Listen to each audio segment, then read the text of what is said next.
Hello, everyone in the audience. Thank you for joining us. We'll get started. I think there are people still coming in, so maybe I'll ad lib for a few more seconds. Looks like there's about 20 people joining us. So thank you so much. It's an honor to present to you about rocket launching your job search. Our topic today will cover from resume writing to expanding your professional network. So before we get started, the topics that I will be covering today are these 4 points. So the first one is, how do you even start exploring your options? Which jobs should you be looking at? And the second is, how do you write your resume for the job? And third, building your LinkedIn presence, which I think is really key, especially if you're interested in foreign companies. And then fourth, expanding your professional network. Before we get to it, I'll give a brief self-introduction. My name is Sunny. I manage the tech team at Robert Walters Korea. Robert Walters, we are a UK-based global recruitment agency. So our job is to connect candidates like job seekers to clients, potential employers, and it's a great company to work for. We actually are hiring as well. So if you're interested, we could talk about that later as well. And my story as a job seeker, I thought would be relevant in this topic, in this workshop as well. So I spent most of my life in the US, graduated from college there, and my first job was out in California at an executive coaching firm. But after a year on my visa, I had to come back because it had expired and it didn't work out extending my stay in the US. So when I came back to Korea, I didn't have a professional network. I didn't really know a lot of people. And it was a really confusing time. And pretty much the tools and frameworks that I will share with you today come from my own personal experience.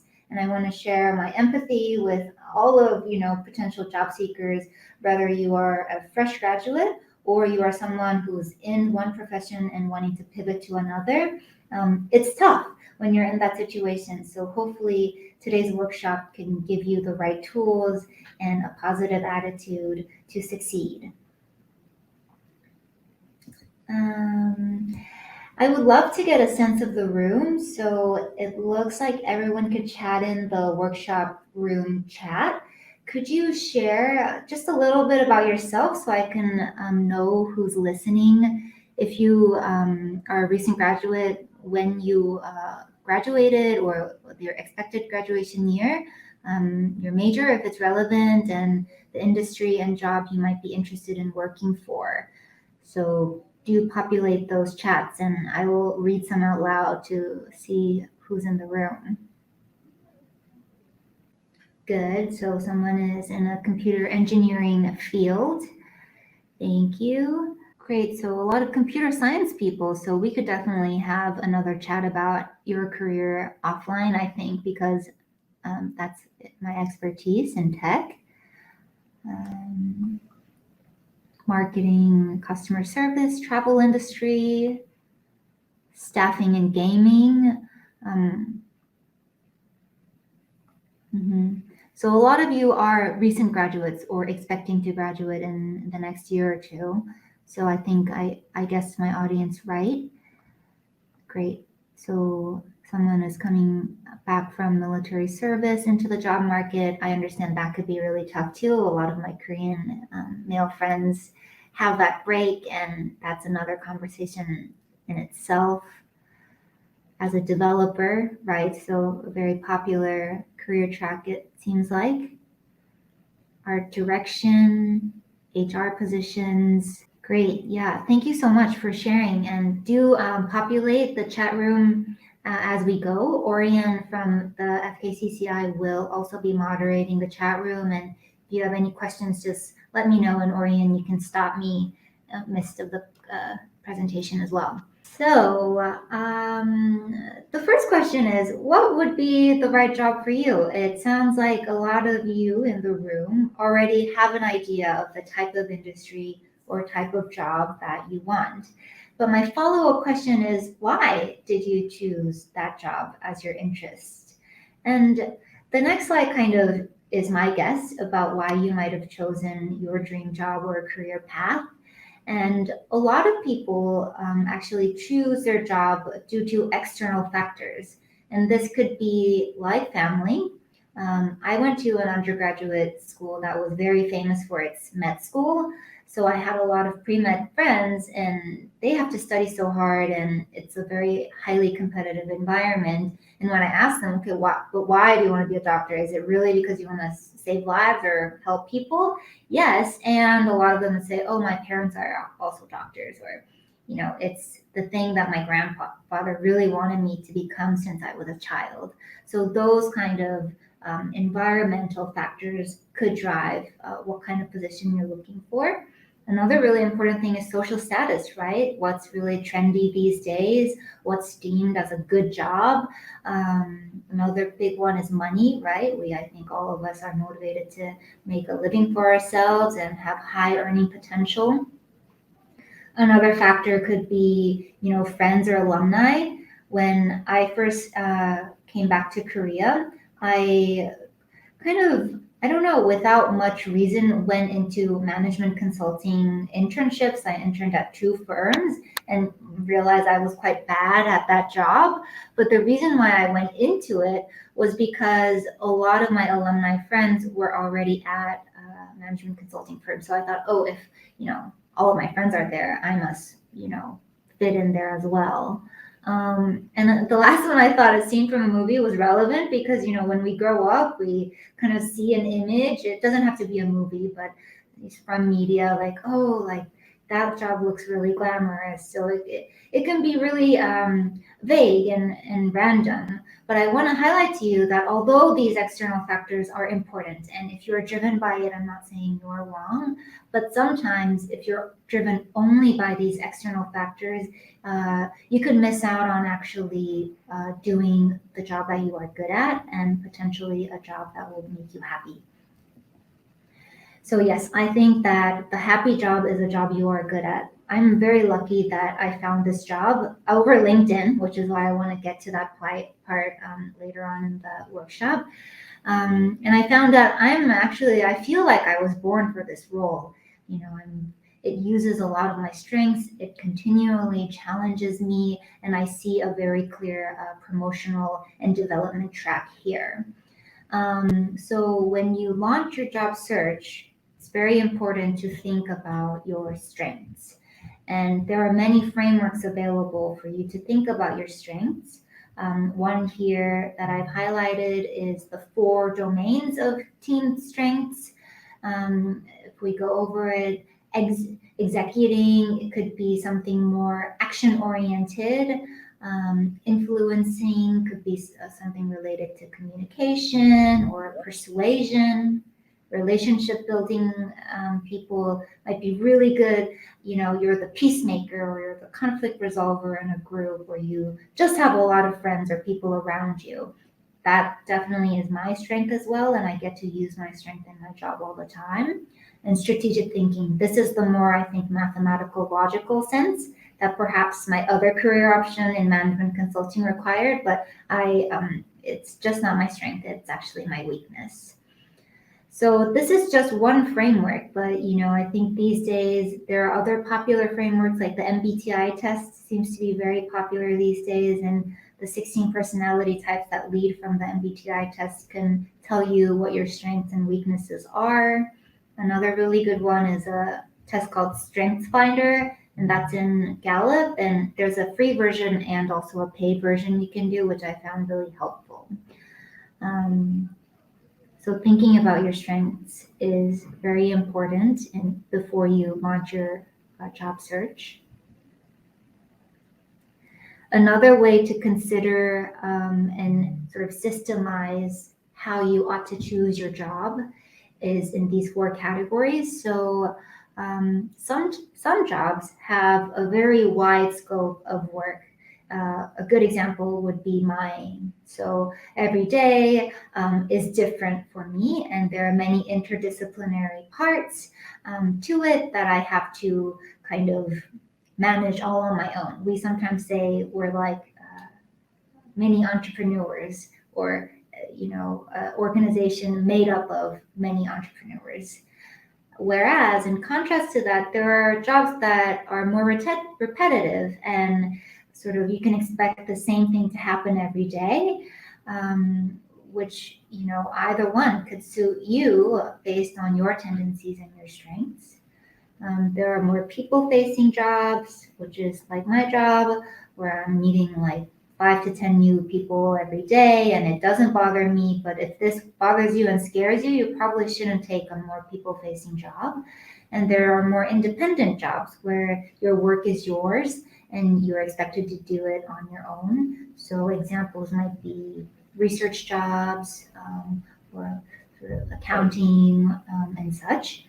And an analytical versus emotional strength is a really important one as well. And in terms of the position you choose from a business perspective, it's also cool to consider, is this job a money-making job for the company or a money-saving job? Another way to put it is it front office or back office? So in my example, my job is to get out there and make money for my company. And it usually requires a bit of an aggressive and competitive attitude, as well as resilience to dealing with KPIs and that kind of pressure. And money saving roles in my office could be HR or our administrative staff that support the front office so that we could do our money making, and also point out budgetary flaws so we're not wasting money to operate. And so those are all things you can consider before you launch your job search. The next section, I want to talk about writing your resume for the job. So I'm guessing all of you have at least one draft of your resume, and I'm curious how you got started on it.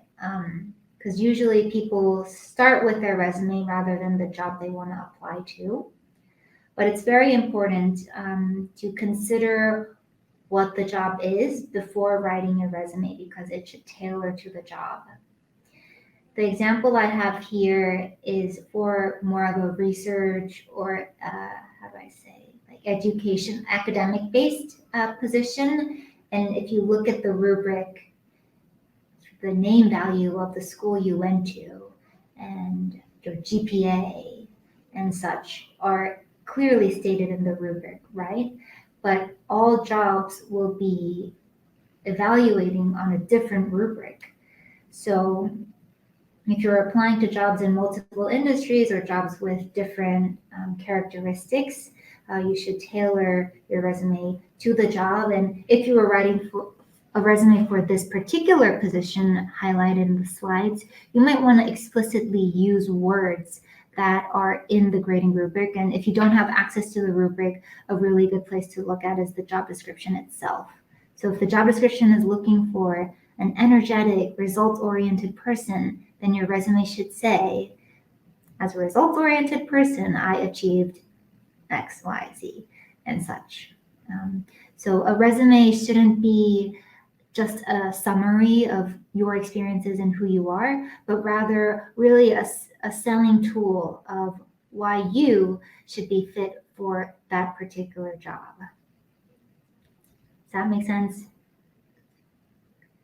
It's hard because I can't see the faces of the people in the audience, but I'm gonna, assume that it is. And another thing a lot of young professionals worry about, I think, is resume format. So I will just give you my professional opinion, and people, this is just my own, but I think simpler the better. And if you are having trouble finding a simple resume format you like, I would say going with the Chicago style is a really safe bet. So if you look,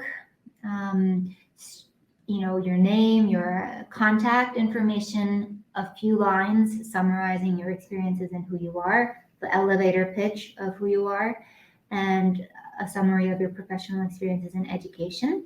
If you are a fresh graduate, like you have graduated this or last year, then your educational experiences should actually come before, and then your other internships and projects below. What to avoid in a resume format. I see people making this mistake all the time, especially for folks who apply to our company, is excessive and design heavy formatting. So this really distracts from me, your potential employer, understanding who you are and why I might want to hire you. If the company doesn't require you to post a picture, I would say err on the side of not, unless you are applying for like a modeling or an actressing job where like face is important. And like double column formats and color and such, although you may think it helps show your personality or style, it's just hard to read, and a lot of employers during a job interview will print out your resume, and it's not guaranteed they will print it in color. If so, it just might not be legible as well. So do avoid jazzing up your resume, simple text, and just spend that time rather making sure you don't have any typos or grammatical mistakes, and you're using the most concise and clear words to represent your experiences. Sunny, I think we have some questions about the model of Korean resume. In Korea, we have a question from Bastien. He asked, in Korea, is it better to have a more simple resume than original? Like in Europe, in France, or in US, maybe we favor resumes that have lots of specificities. But is there like a specific Korean standard format that is different than European ones? Yeah, good question. And I saw this discrepancy when I came back to Korea as well.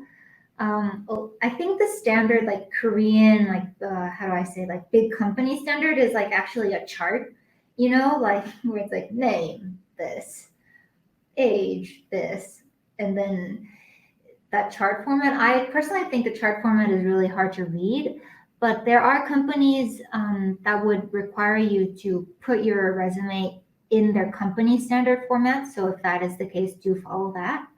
However, I understand a lot of you are interested in joining foreign companies. In that case, I think, the standard Chicago style is the safest bet. In terms of what to put in your resume, because you are all sort of relatively juniors, probably applying for entry level or junior level positions, I don't see why you would have to keep your resume very long. So when I help my candidates who have 5 to 10 or more years of experience, it's important to highlight the projects they've contributed at their past jobs, their role, and since I'm in tech, their technical stacks and details. And then that could result in a resume that's a few pages long, which is fine. So, length isn't an absolute determining factor, but for you all and the goal that you have, I think it's pretty safe to put it all in one page, and that just helps with how easy it is to read. We had another question about what about the profile picture in the resume? What's the kind of the regulation in Korea versus Western world? Yeah, I think in the West, you don't put your picture, right? Usually. It depends. Sometimes it depends of the regulation of each country because it can be discriminatory. But in France, it's up to the company or up to the people to do it or not. If you take the UK, for example, I know it's totally forbidden to put your photo in the resume, but in France, it really depends on the companies. Yeah, I would say in Korea, it also depends on the company. Some of my clients prefer that they put their faces in their resume. Usually it's for more of a client-facing role. So, when a presentation matters in the role, I guess, perhaps, but I don't see why a photo would be necessary, especially because if your photo is kind of like a passport photo and it doesn't really show who you are, it's just, kind of like that face, then I don't think it's that important to include it. I wouldn't worry about putting your photo in, and if you're confused, I would err on the side of not putting it in. Yeah, and for artistic jobs, yes, I think that is a time where style matters, and I would, trust your expertise to design your resume however you like, but it needs to be legible, and it needs to, be easy on the eye. And another way to showcase your design ability would be in a portfolio that kind of supplements the resume. But the resume is really for the employer to read over quickly and get a sense of your whole experiences. All right, so let's move on to the next. This is about expanding your, wait a minute, it's before this, we need to talk about LinkedIn. So I'm gonna guess many people here have a LinkedIn profile. Yes? Anyone here who doesn't have a LinkedIn profile? Okay, I'm going to take that as a no. So building up your LinkedIn presence can, I think, heighten the chances that you get your dream job, or just a job that you've never expected, but once you've learned more about it, really suits you. Yes, LinkedIn. So maybe I will quickly show you my profile, because since my job includes professional networking, I do maintain my LinkedIn presence on a daily basis, and it has brought me a lot of business. So let me just go to here so you can see my LinkedIn presence. So on LinkedIn, first it starts with your profile, right? So the first thing that people see is this part, and it should, clearly summarize who you are. If you're not currently employed, I see a lot of college students saying young professional with interest in, hospitality or software engineering. And so do put a headline in there, even if you are unemployed at the moment, so people can quickly understand your motivators and goals. And I think choosing a picture that is of me smiling rather than a passport picture has really helped in the responses I get when I cold message people over LinkedIn. So I do believe in having a more warm and friendly profile picture rather than just a passport picture. And I have the premium version, so I get to see all these stats, but I've worked on my LinkedIn presence for a long time, and therefore I just get a lot of random views on my profile, and these could all potentially be business leads for me. So I do check this regularly, and I might reach out to some of these people if they're potential candidates or clients. So, 900 people who's looking at my profile, that's a lot, and that could potentially be you as well. So summarizing your interests, and, I think this could be actually, since LinkedIn is a social platform, although it's for professionals, I think this gives you room to be a little more creative and a little show more personality than your resume per se. So I've used, like emojis and whatnot to make it more friendly. And I post a lot on LinkedIn about what I'm doing professionally or what I'm interested in. So, when people see posts that interest them, they might choose to follow you or connect with you. And that's another way to expand your professional network on LinkedIn. So I'm really interested in diversity and inclusion efforts within my organization and also in general. So I post a lot about that. I posted about this workshop that we're doing today. This is a team member who recently was promoted. So every week or so, I'm keeping up the posting.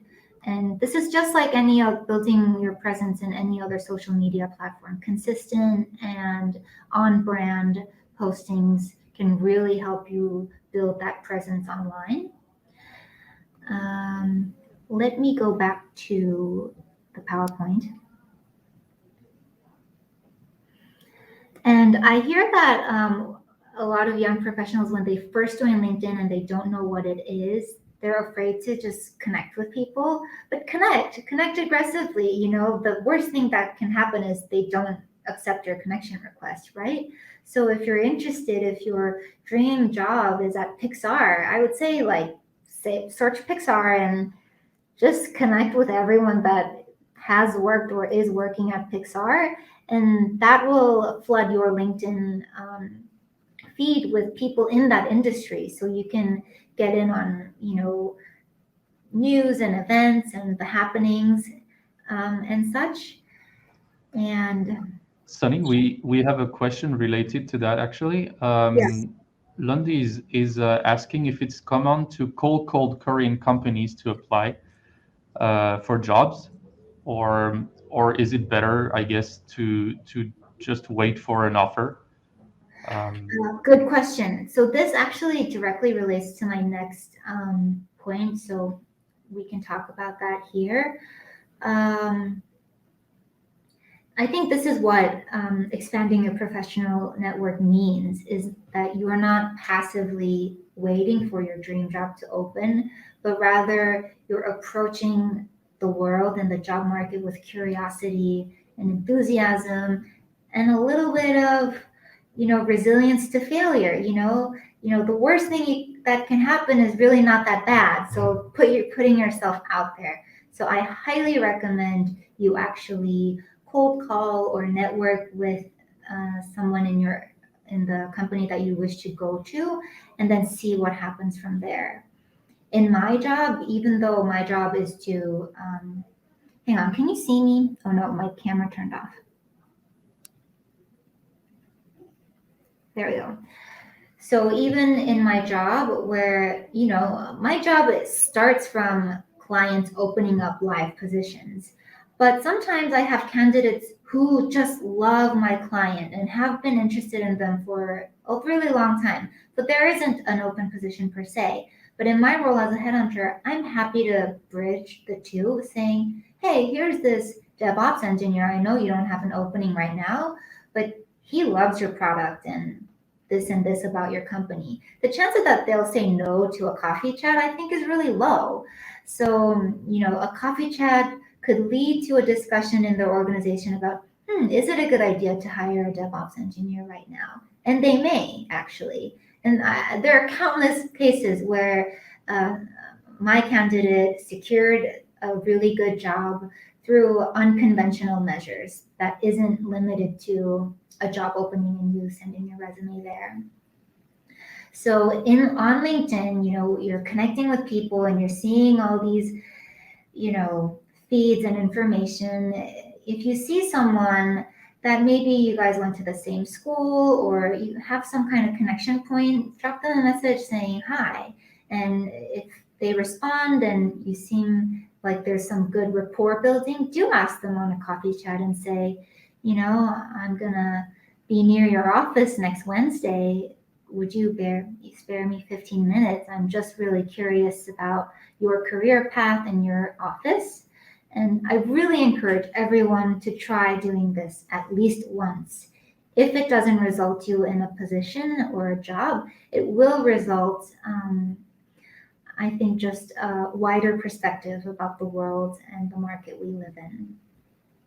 And Sunny, on the chat was somebody asking, like, in Korea it might be a little bit different. He was asking that in Korea it seems like we have to wait for job offers, but I mean, if I can contribute a little bit, I guess it also depends on the company size, because with big companies like Samsung, LG, they have like this big um, recruitment campaigns with very specific process. So what you're describing as a spontaneous process would be maybe, would you say it's more suited for middle-sized company or small-sized companies?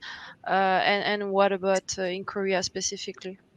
Yeah, good question. So I think the chances you would get a positive response will increase if the organization is small or mid-sized. However, big companies, depending on who you're connecting to, can make exceptional cases. I have a candidate who secured his internship at Naver, which has a very long and strict interview process and HR structures, just because he emailed the team lead of the team he was interested in saying, I'm a college student and this is my work, check it out. And that led to his internship. So it's not limited to mid-sized companies. And if you do secure this meeting, do prepare and put thought into what questions you may ask. So if you just, go to this meeting and you're like, so, ... that's not good. So make that person's time worthwhile as well. Do some research about the company. A news article search could be also helpful in finding out the latest about that company's direction, and think of critical, thought-provoking questions and ask that person. And I think that would go a long way. So I think that's the last of my slide. Yep. So I'll stop sharing, and for the remaining 5 minutes, we could do a little more Q&A.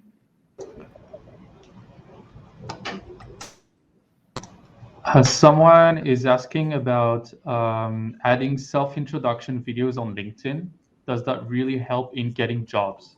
What is your opinion on that? So video interviews in the day and age of COVID and just the workforce becoming more remote has become really popular. At our company, we do have a video interview round, and it helps managers before the face-to-face interview get a better sense of who they are, how they talk, and such. Yeah, so I would say it would help, because just looking at your picture and the words you've used to describe yourself doesn't show your expression or how you speak.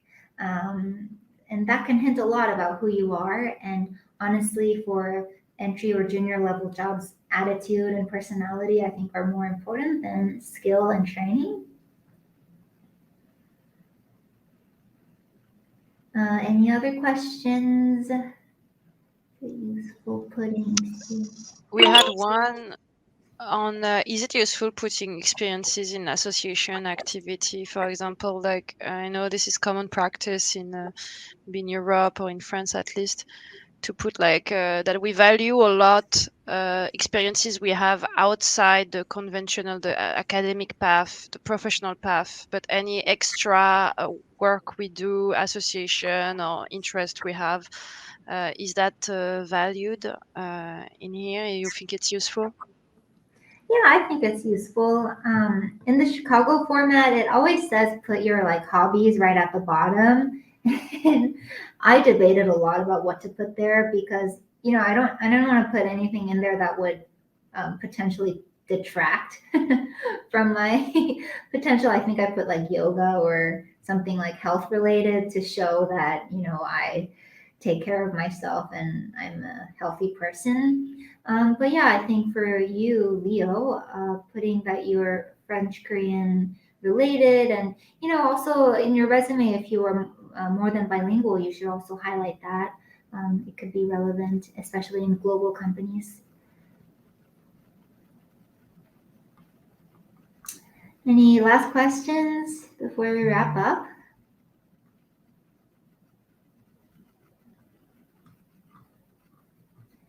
Cool. So I think Just yeah. yeah, just sorry. We had the person who is asking if you can do a resume review, give your opinions, and if I can send you your their resume for an opinion. Mhm. Yes. I'll let you answer that. Okay. And so, okay, a few questions popped up just now. Do connect with me. I think you all can access my business card on the platform. And if you want specific guidance, I can't promise that I will be able to take all of your requests, but I'll try. And is being over 30 years old. So if you have a major gap in your career, just expect that the interviewer wants to know why. And there should be a logical, sort of empathizable explanation there. And that's really about storytelling, right? So if you have a 3-year gap in your career, but that time has allowed you to pivot in a meaningful way, sell that and tell that in a story that the listener can understand and empathize with. And yes, our company, so Rebel Walters, we are hiring recruitment consultants all the time. And years of experience doesn't matter because everyone joins at the entry level, and 95% of our director or manager levels are promoted internally. So we have a great training program. Skill isn't as important. What's most important is attitude, aggression, resilience to rejection, and such. So if you're interested in a career path as a recruiter, do connect with me. Our team is actually hiring as well. All right, so I think that is a good wrap on things. Thank you everyone for joining us. It was really fun, and thank you for populating the chat to make it feel more interactive. Thank you a lot, Sunny. Yeah. I'm gonna stop the live. Okay. Thank you so much, Sunny. Bye everyone.